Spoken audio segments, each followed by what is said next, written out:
Hey folks, Nathan Ellensworth here for Gamer Guides, and today we're breaking down a couple of tips for making money in Atlas's hit new RPG, Metaphor ReFantazio. Money is always going to be an issue in most RPGs, especially one where you can easily spend it all on new equipment, like in Metaphor ReFantazio. Thankfully, there are a few ways in which you can net yourself a small fortune, although you will need to meet a couple of specific requirements first.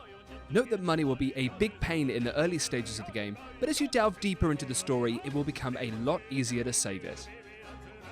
One of the services you will find in Grand Trad, the starting city, is a mag trader.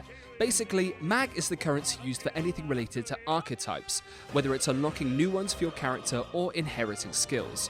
However, these mag traders essentially allow you to trade in mag for money.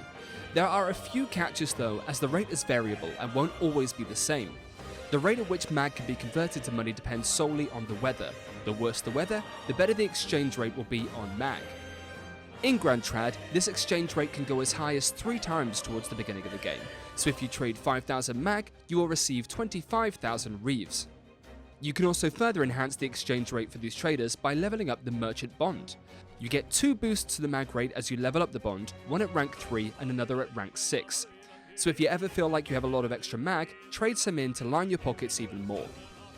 For the other method of making money, you will need to first unlock the merchant archetype. This can be done by having a bond with Bridget, who is by the Igniter shop in Grand Trad. You need wisdom at rank 2 before she will give you a side quest, titled A Bullish Embargo. This side quest will have you going through a challenging dungeon, Beleaguer Corridor, and defeat the Guptaurus at the end. This is no easy feat as the boss hits hard, so don't be afraid to come back later when you are a little bit more powerful. With the merchant archetype in hand, make sure you unlock it for the main character. You are doing this because the protagonist has a special passive skill with every class in the game. For merchant, equipping this passive skill will net you some money whenever you stun or defeat an enemy on the overworld. Stunning an enemy is not ideal for this, but defeating them on the overworld can help you easily get some decent money. In particular, you want to find a spot with a lot of enemies that you can easily defeat on the overworld. For this, Beleaguer Corridor is a great area that's available early in the game, although you need to go there in order to unlock the merchant archetype. It's probably for the best to not waste days, just in case, but there will be other dungeons later that can be used for this. To be specific, the Abandoned Tomb is one such dungeon, which is available when you start the side quest titled A Dagger, a Ring and a Rake in Martyra. There will be a large group of lower level enemies along the right side of the dungeon, all gathered together. You will want to do this side quest too, since it will give you an archetype upon completion. It's a good idea to do the dungeon first, so you have everything unlocked, and then you can run around and farm the money from the enemies mentioned.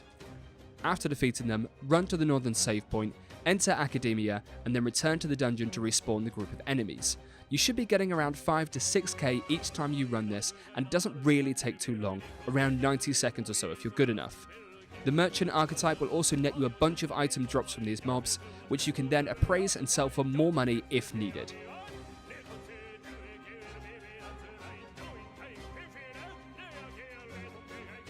That's just about it for now, but for even more great guides covering Metaphor ReFantazio, be sure to check out the links in the description.